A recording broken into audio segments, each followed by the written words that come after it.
Hello, আসসালামু আলাইকুম। আজকে আবার আরেকটি নতুন রেসিপি নিয়ে আসলাম। বাচ্চাদের জন্য ইলিশ মাছ কীভাবে রান্না করলে সেটা বাচ্চারা খুব সহজভাবে খেয়ে নিতে। হাঁড়িতে মাছের পরিমাণ মতো তেল দিতে হবে।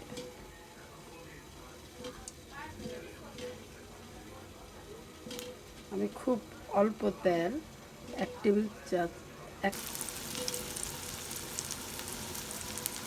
পেঁয়াজ কুচিগুলো বাদামি কালার হয়ে আসলে এর ভিতরে এক এক করে বাটা মশলা দিয়ে দিব। দেখুন, এখানে আমি এক এক করে মশলা দিয়ে দিচ্ছি। এটা রসুন বাটা আধা চা চামচ, কারণ খুব অল্প রান্না করব, এর জন্য অল্প করে মশলা দিয়ে দিচ্ছি।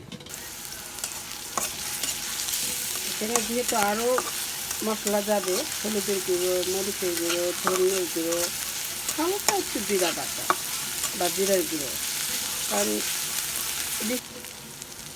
এখানে কষানোর জন্য অল্প একটু পানি দিয়ে দিলাম।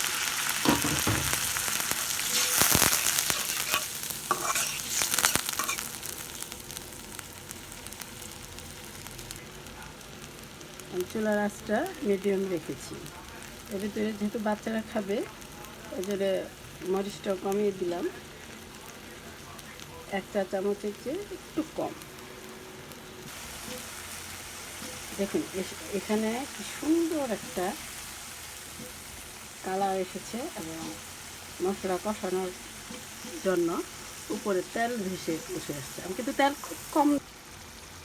দেখুন, 30 সেকেন্ডের মতো রেখে এটাকে আবার উল্টিয়ে দিলাম, কারণ এই সময় মাছটা ভাঙবে না।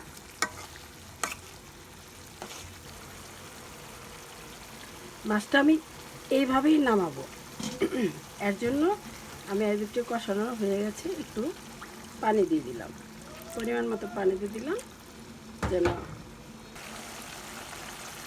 কি সুন্দর হয়ে যাচ্ছে। আমার মাছ রান্না 10 মিনিটও লাগেনি, আগে থেকে গোছানো ছিল সব কিছু, শুধু চুলায় দেওয়ার পরে আমার রান্না হয়ে গেছে। খুব সুন্দর একটি রান্না। দেখেন, খুব অল্প করে রান্না করেছি, খুবই অল্প অল্প মশলা দিয়েছি।